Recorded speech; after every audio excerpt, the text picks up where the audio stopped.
حرام محبت۔ ایک صاحب لکھتے ہیں کہ وہ ایک عجیب سی رات تھی، مجھے سمجھ نہیں آ رہا تھا میں کیا کروں کیا نہ کروں۔ شادی کی پہلی رات تھی اور دلہن بنی میری بیوی بیٹھی تھی۔ میری بیوی نے کہا کہ خبردار مجھے ہاتھ مت لگانا، میں کسی اور سے محبت کرتی ہوں، یہ زبردستی کی شادی ہوئی ہے، اور یاد رکھو تم کچھ بھی میری محبت نہ حاصل کر پاؤ گے نہ میں تمہیں چاہوں گی۔ اس کی آنکھوں میں آنسو تھے اور میں حیران اور پریشان پاگلوں کی طرح اسے دیکھنے لگا اور سوچنے لگا کہ یہ کیا ہو گیا۔ جب کچھ سمجھ نہ آیا تو اٹھا اور وضو کیا اور نماز کے لیے چلا گیا اور اپنے اللہ سے ذکر کیا کہ یا اللہ، یہ کیسا امتحان ہے۔ مجھے ڈر تھا بہت زیادہ، معاشرے کا اور خاندان والوں کا۔ میں ایک مڈل کلاس فیملی سے تعلق رکھتا ہوں، اور ایسی اونچ نیچ پر ہمارے ہاں عزت کا جلوس نکل جاتا۔ مختلف سوچیں آ جا رہی تھیں کہ اگر یہ صبح گھر گئی اور واپس نہ آئی تو میری عزت کا کیا ہوگا۔ کیا پتہ یہ اپنے گھر میں یہ ہی نہ کہہ دے کہ یہ نامرد ہے، اس سے شادی ختم کرواؤ۔ ایک بار تو یہ سوچا کہ زبردستی کرتا ہوں، گناہ نہیں، میرے نکاح میں ہے، میرا دل نہیں مانا۔ میں نے اس سے بات کرنا چاہی مگر مجھے گوارا نہ ہوا کہ میں اس عورت کی منت کروں جس نے مجھے یوں ٹھکرا دیا۔ اللہ تعالیٰ سے شکوے شکایتیں کرتا کرتا سوکھ گیا۔ اگر ایسی کسی اور سے رشتہ محبت تھی تو نکاح کے لیے ہاں ہی نہ کرتی، میں خود رشتہ ختم کر دیتا، بات شادی تک بڑھتی ہی نہ، میری زندگی برباد تو نہ ہوتی۔ میں مڈل سوسائٹی سے تعلق رکھنے والا انسان ہوں۔ آدمی شادی پر ساری جمع پونجی لگا دیتا ہے۔ خیر، صبح وہ اپنے گھر چلی گئی اور کوئی بات نہیں ہوئی۔ 3 دن تک کوئی ہلچل نہیں ہوئی۔ 3 دن بعد اس کی امی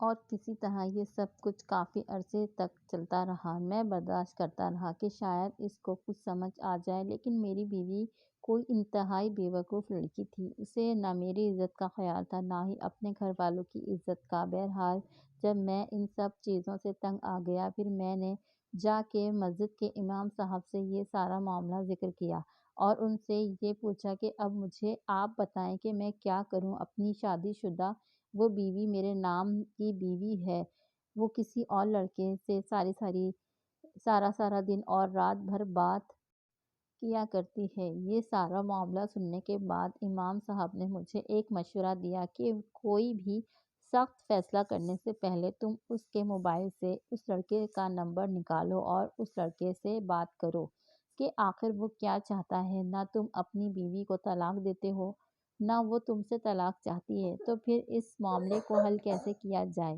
مجھے امام صاحب کی بات کافی سمجھ میں آئی۔ پھر میں نے اپنی بیوی کے موبائل کو حاصل کرنے کی کوشش کی اور ایک رات مجھے اس کا موبائل مل ہی گیا۔ اس رات طبیعت خراب ہونے کی وجہ سے میری بیوی جلدی سو گئی تھی۔ میں نے اس کے موبائل کو اوپن کیا، پاس ورڈ نہیں لگا تھا۔ موبائل میں نے آسانی سے کھول لیا۔ میں نے پورا نمبر چیک کیے، سب نمبروں کو اپنے پاس ایک کاپی پر اتار لیا۔ اگلے دن جب میں آفس گیا تو میں نے ان سب نمبروں کو چیک کیا، کوئی بھی نمبر کسی ایسے لڑکے کا نہیں تھا جس پہ میں شک کر سکتا۔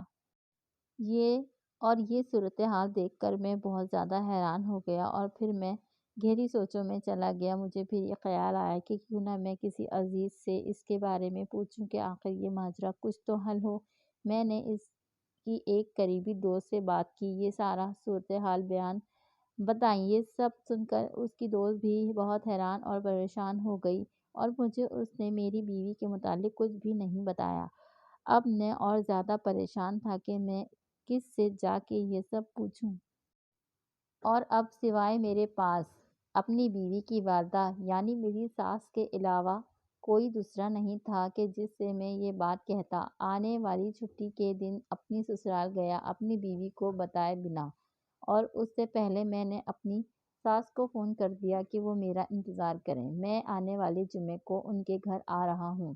اب میں ان کے گھر پہنچا۔ میری ساس نے کھانے پینے کا کافی اہتمام کر رکھا تھا، کیونکہ شادی کے بعد میں پہلی بار ان کے گھر گیا تھا۔ ان کے اصرار پر میں نے کھانا کھایا۔ بہت اچھی طرح انہوں نے میری خاطر تواضع کی۔ کافی دیر ہو چکی تھی، کافی باتیں کی گئیں۔ اس کے بعد میں نے اپنی بات ان کے سامنے رکھی۔ انہیں میں نے پہلی رات سے لے کر اب تک کی ساری صورتحال ان کی بیٹی کے متعلق انہیں بتائی کہ وہ یہ سن کر کافی پریشان ہو گئیں۔ میں نے انہیں تسلی دی کہ آپ پریشان نہ ہوں، میں بس جاننا چاہتا ہوں کہ اگر آپ کی بیٹی شادی کرنا نہیں چاہتی تھی یا وہ کسی اور کو پسند کرتی تھی تو آپ نے اس کا رشتہ مجھ سے کیوں کیا؟ وہ بے حد پریشان اور افسردہ ہوئیں۔ میں نے کافی ان سے بات کی اور کہا کہ جو بھی مسئلہ ہے آپ مجھے بتا دیجیے، میں فیصلہ کرنا چاہتا ہوں اور میں اس کے ساتھ ایسی زندگی بھی کب تک گزار سکتا ہوں، اور اب میری غیرت بھی یہ گوارا نہیں کرتی کہ میری بیوی رات بھر کسی اور لڑکے سے باتیں کرتی رہے۔ میں فیصلہ کرنا چاہتا ہوں، میں اسے طلاق دے دینا چاہتا ہوں۔ آپ بتا دیجیے کہ اب آخر میں کیا کروں؟ یہ سنتے ہی میری ساس زار و قطار رونے لگیں اور پھر انہوں نے میری بیوی کا سچ مجھے بتا دیا۔ حقیقت میں ایسا کوئی لڑکا نہیں ہے کہ جس کے ساتھ اس کا کوئی چکر چل رہا ہے۔ در حقیقت وہ ذہنی مریض ہے اور فون پر ایسے ہی کسی سے بات کرتی ہے۔ فون کی دوسری طرف کبھی کوئی نہیں ہوتا اور نہ ہی کبھی کسی کا نمبر آپ کو اس کے موبائل میں ملے گا۔ میں بہت معذرت چاہتی ہوں اور بہت شرمندہ ہوں کہ میں نے اپنی بیٹی کی یہ بیماری آپ سے چھپائی اور اس کی شادی کر دی۔ بات یہ ہے کہ بیٹا، جب میں نے ڈاکٹر سے مشورہ کیا اور اپنی بیٹی کو دکھایا تو ڈاکٹر نے مجھے یہی مشورہ دیا کہ میں اس کی شادی کر دوں، کوئی اچھا لڑکا دیکھ کر۔ شادی کے بعد اس کی بیماری خود بخود ٹھیک ہو جائے گی، مگر آج آپ کی باتیں سن کر میں بہت زیادہ پریشان ہو گئی۔ میری بچی بہت معصوم ہے، بیماری کا شکار ہے، اس کی کوئی غلطی نہیں، وہ بہت پاک دامن ہے۔ اب وہ آپ کے نکاح میں ہے، آپ کی بیوی ہے۔ جو بھی بات تھی میں نے آپ کو صاف صاف بتا دی۔ اب آپ ہی بتائیں کہ میں ایک ماں ہو کر کیا کرتی؟ اگر یہ بات شادی سے پہلے میں آپ کو بتا دیتی تو کیا آپ میری بیٹی سے نکاح کرتے؟ کیا اس کا ہاتھ تھامتے؟ میں پھر بھی بہت معذرت چاہتی ہوں کہ آپ کی زندگی اس طرح خراب ہو گئی۔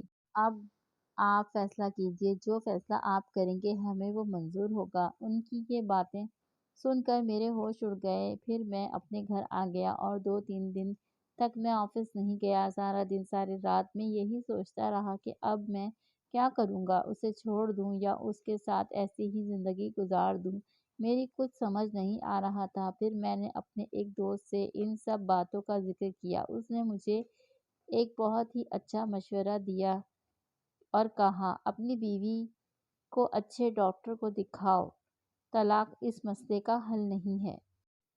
اور میرے بھی دل میں یہ خیال آیا کہ میرا اس طرح نکاح ہو جانا یقیناً اللہ تعالیٰ مجھ سے یہ نیکی کرانا چاہتا ہے۔